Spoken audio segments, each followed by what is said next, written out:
After all the controversy and all of the falderall that came along with Fantastic Four First Steps, we now have an answer whether or not it was going to be any good. We also have an answer about how it was going to do at the box office. And like almost every single MCU film since Phase 2, this film was going to always be fully front loaded, meaning that the benefits of this film financially would be sown during the first weekend. And this is definitely proof of it as we see it fall off. You would think that I would get tired of saying I told you so at a certain point, and we're back at, well, another opportunity for me to do so. But I'm not going to.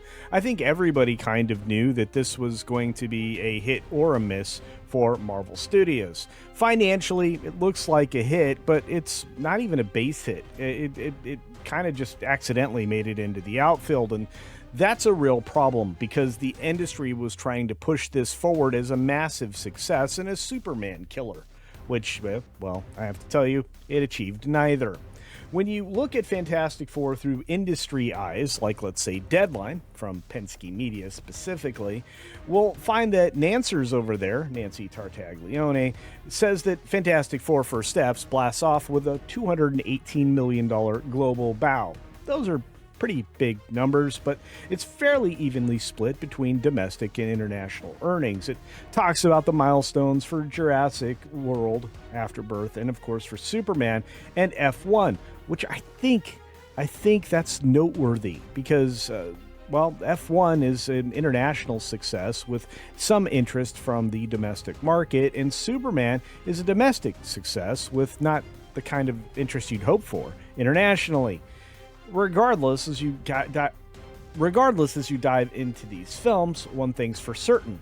The movie industry has cooled off substantially, and it doesn't look like it's reigniting anytime soon.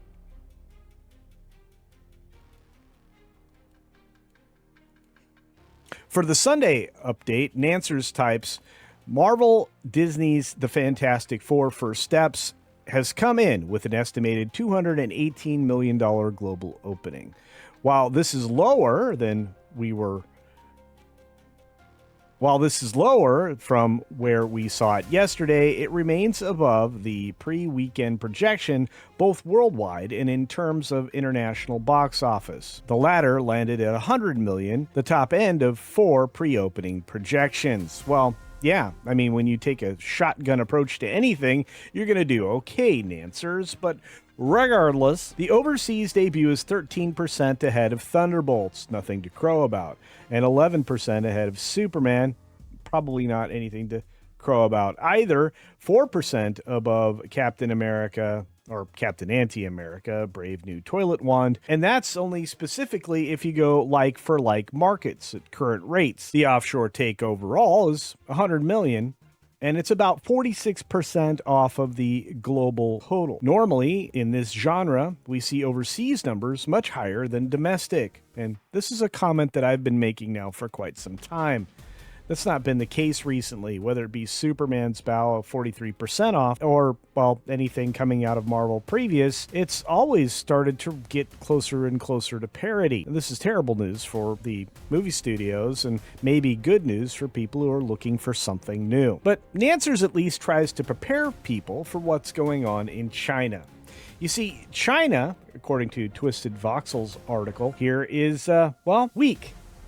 Very weak, falling behind Superman and other superhero releases, kind of spelling out what we already knew. One, the Chinese market is drying up, and they're going to be perfectly happy to do without American releases, and maybe studios will clean up their releases because they're no longer kowtowing to China. But at the same time, despite the enthusiastic reviews here domestically, it's basically stumbled on the international stage, especially in Asia, both China and Japan. While the film has earned praise from audiences and critics alike, I'm not sure if I know any of those people, it appears to be faltering in China. According to updated figures from China, the film has managed an estimated 31.7 million won, roughly $4.5 million during the opening weekend. That's terrible. And if you consider that the take from the studios from that poor and pitiful performance is likely going to be around $1 million. Well, the studio might as well not even have bothered, especially when you consider marketing. It's even more chilling when you focus on the film's daily earnings in China. They show a troubling trend.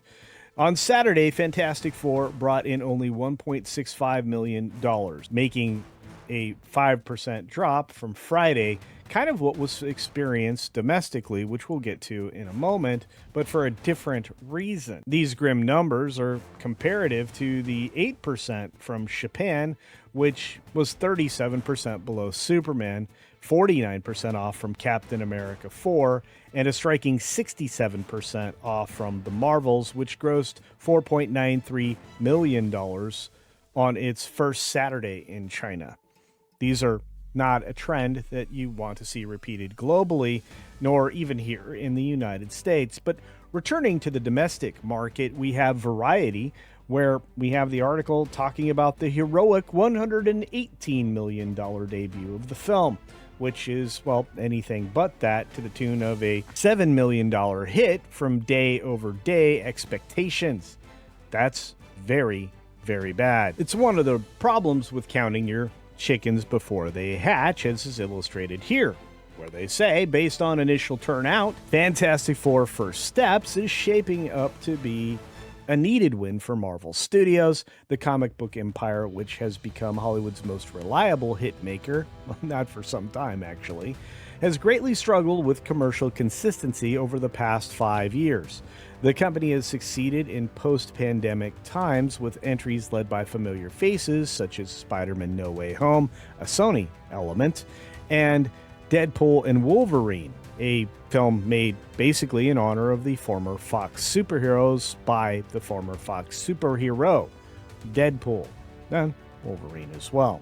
And finally, a unlikely performance by a dwindling performer in and of itself, Black Panther: Wakanda Forever. Attempts to put the spotlight on newer characters were major financial missteps, which the audience had told them about from the very beginning when they decided to go very gynocentric. This May's well-reviewed Thunderbolts, for example, was reviewed by critics, but not by fans, at least not positively, and really turned out to be nothing more than a therapy session that nobody really wanted to attend. So the bad word of mouth showed up, and that film never crossed any threshold that could have been considered a success in any way. With the Fantastic Four, the cost above $200 million to produce and needs to keep up the momentum to avoid the fate of other recent Marvel movies, like, well, Captain America's, or in this case, Captain Anti-America's Brave New Toilet Wand, had a solid $100 million debut over 4 days, and 2023's Ant-Man and Wasp: Quantumania, which opened with $106 million, were all destroyed by the poor word of mouth, which this film certainly deserves. First Steps has the benefit of positive word of mouth, according to these folks here at Variety, another Penske Media-owned tabloid location, is saying the 88% Rotten Tomatoes score and the encouraging A- grade on Cinema Score is going to hold this film high. But I don't see how it can. Most people who've actually seen the film have a "it's fine at best" reaction to it. Even the positive ones that are in our very sphere seem to be inconsistent for reasons why it was okay or passing. And I believe as more people look into their mind's eye back in the past when they saw the film, they'll start to experience an eerie phenomenon, the Force Awakens effect, where the farther away you get from actually seeing the film, the more you recognize that it wasn't as good as you thought or remember. It ends up being quite the piece of trash. The one thing everybody can say it's got going for it is access to the PLF screens and the novelty screens as well. So whether you see it on IMAX or in 3D, there are things for you to see and experience in a way that, well, could be the best visual experience. But it doesn't change the content or context of the film and the quality of the story, of which there was little. Now, let's turn our focus on the more damning stories in this situation. First of all, let's look at That Park Place and Marvin Montanero's take on the Fantastic Four box office, where it dips 42% on Saturday, showing signs of front-loading and diminishing MCU momentum. Believe it or not, this was the very point I was making during my High Roller member stream yesterday when we kind of walked through the maths on this. And while some of this maths is because they combine things they never should have, it also reveals one of the reasons why they do it in the first place, to give you the impression that this front-loading means something. It absolutely doesn't. The Access Media may be painting a rosy picture of Disney Marvel's new Fantastic Four film, but Saturday box office slide could be concerning for the House of Mouse. And you know what? It is. Because Sunday isn't going to be a whole lot better, and we're starting to see a pattern around these numbers as well. The film, directed by Matt Shakman and starring Pedro Pascal, Vanessa Kirby, Joseph Quinn, and Eben Moss-Bachrach, as Marvel's first family, which I'm going to tell you, didn't look or act like a family. The film aimed to revitalize the property after several iterations faltered. And I'll say it this way, the Corman version is still the best, and it's the one that's incomplete without all of the effects and all of the entire film. Early box office data reveals that a mixed picture has emerged, a solid but underwhelming domestic opening marred by a sharp internal weekend decline, which we'll try to explain in a few moments and maybe take some of the sting out of that, but it's not going to take all the sting out. This film is not in good shape and is starting at a point of decline, which seems weird considering how can you already be in decline? Well, you're part of a broader entity called the MCU, which has been in decline since Feige seized complete control of it. But that's a different video. But Marvin's point, and mine as well, is that it did start with a strong number and then a steep slide. And this is part of the business of the way they present films now mathematically, with previews being rolled into the first Friday results of the first weekend. It always creates an artificially high number, but the expectation is that Saturday's going to come in and clobber it. Well, in the case of this Thing-inspired film, there was no clobbering at all. A $24.4 million start from Thursday previews gives you an artificial false start on a Friday. The film edged out Superman, which had a $22.5 million number. This propelled the Friday total to, something very high, $57 million. That's the second biggest opening day this year, behind Minecraft, which had a $57.1 million opening, which again led that film to a almost billion-dollar performance. Initial projections hovered around $120 million to $125 million, and those folks are now dismally disappointed. That three-day weekend had some very optimistic folks thinking it would beat Superman at $125 million. I didn't think that was possible. Saturday brought what Marvin is calling a reality check. I would say just a dose of reality, as earnings dipped to $33.2 million, a 42% drop.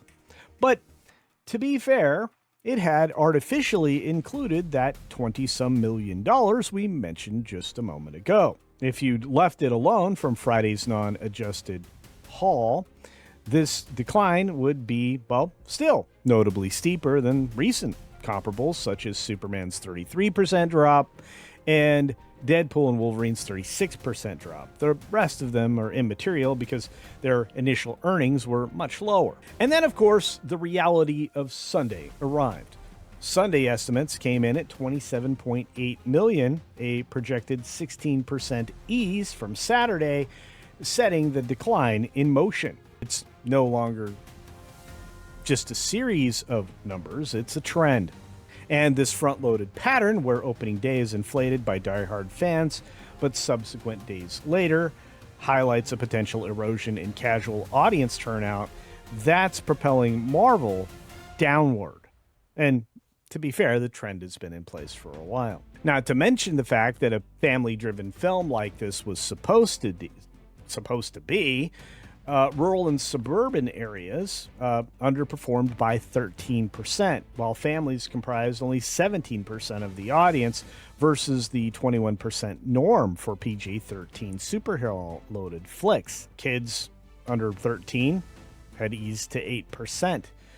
Now, international issues are the problem, or at least they seem to be. You see, globally, the film is tracking for $220 to $230 million win. I think the 225 middle road probably is closer to reality. And with its opening at 49.2 million through Friday, while Latin America, Europe, and other places led the charge, you had other key markets lagging, and that's also a problem. But let's return to that reality known as China. It's not interested in MCU anymore, or at least specifically not anything they've produced recently, with Luis Fernando on X finding that China's box office had that tough day where the Fantastic Four has fallen out of the top 5 to number 6 on its opening weekend. This thing is soft despite 40,000 screenings, meaning there's not a lot of upside in China for the MCU anymore. And as I mentioned before, in Asia, which includes China, Korea, and many other countries, nobody's all that interested. The local competition is winning out. And international projections sit at about 100 to 105 million for the weekend. So it's possible even these numbers I'm talking about right now can be further diminished, which is insane. And this will get us into the conversation about audience metrics, because nobody talks enough about them. You see, it's not about the number of people going to see a given project, it's how they feel about what they saw. And while that sounds like they should go hand in hand, oftentimes they don't. Audience metrics versus box office reality tells you that of the people who saw the film, they scored it a cinema score of A-, and Rotten Tomatoes critics, that whoever they happen to be, are scoring it at 92%, which is far too high. You're also getting strong recommends from an older demographic at 35 plus, but in reality, nobody's going. It's like there's people who go to the movies just because they go to the movies, and there are people who only go when they're convinced it's going to be something excellent. Of course, that's the actual reality of the situation, but let's not pay attention to that. And of course, the conversation when it comes to Disney's always about what their budgetary spend is rather than what their published budget is, because those things are just too far apart from each other to even come to some kind of a reality. You see, it had a reported budget between 200 and 250 million plus the marketing. I'm going to tell you it's probably closer to 250 and maybe above than anything else. First Steps needs to exceed over 600 to 650 million theatrically just to break even. Will it? Unknown, but I don't have high expectations now. When we start to see that decline early on, instead of a continual rise, we now worry, much like I've been worried about Jurassic World Afterbirth actually being able to break even. Current trajectories suggest a domestic finish around 300 million if legs weaken like MCU films before it, like Captain Anti-America, Brave New Toilet Wand, and Thunderbolts, which fell to 189.5 domestic performance. I would say no. Global projections range from 650 million to 770 million, but because it was so front-loaded, that could put that cap much lower, and probably will, especially since the audience is now trained to ignore the box office when they are unsure about a film and wait for it to come out on streaming instead, which makes the studio no money and only incremental revenue on the people that stick around for said streaming service. The competition is still there. You have two films that are still eating people, especially in the family category, and Superman at 24.8 million with its fall off, and Jurassic World Afterbirth at 13 million, you've got a little bit of a dent in what should have just been a family weekend of only one family film. It was just never meant to be. And in Marvin's summary, I agree. While the Fantastic Four First Steps secured a respectable opening and outperformed prior franchise attempts, which wouldn't have been that hard to do, even when you adjust for inflation, by the way, the 42% Saturday slide and the international softness point toward a declining interest beyond core fans, and even core fans. I'm going to say it's hard to find a hardcore Marvel fan these days. Fantastic Four First Steps didn't exactly perform stellarly, and we have our estimate at $118 million, which I could just keep beating the door on, but I think everybody gets it. This isn't where they wanted it to be or needed it to be. Superman hangs in there at $24.8 million, which means it's not going away anytime soon, considering that even Jurassic World Afterbirth was able to pull over $10 million in third place. Everything after this, well, after F1 anyway, is an also-ran and an embarrassment if you look at something like Smurfs. And I'll tell you, that number's not going to get much better after this second weekend. And from my perspective, as somebody who loves cinema, I'll say this. There's one thing looking up in that out of the 24 widely released films this weekend, or in release this weekend, we have a $183.7 million box office performance. Now that's more like it. Unfortunately, it's split amongst the top 5 films, but at the same time, who goes to those other ones anyway? Just people like Chris Score, Alan Ing, and a couple other nerds, right? I'm just kidding. Anyway, those are my thoughts on this last weekend's box office, the performance or lack thereof of Fantastic Four, and my expectations going into next weekend. Let me know, what are yours? That's right, audience participation time. I'd like you to tell me, are you looking forward to seeing Fantastic Four if you haven't already? Did you believe the people who reviewed the film? And are you either inspired to, or how are you shying away from seeing the movie at all? Let me know those thoughts in the comments section below, along with the idea about whether or not the superhero trend is over, and is there something to replace it? And finally, is it possible that the rest of the world has moved on from these entangled franchises to something more of a one or two off situation that just is more appealing? Again, let me know your thoughts down in the comments below, along with any other thoughts you have about the last weekend's box office performance. As always, be sure to take care of yourself, take care of others, and until next time, see ya! But definitely not at Fantastic Four. At least not again. It's not good.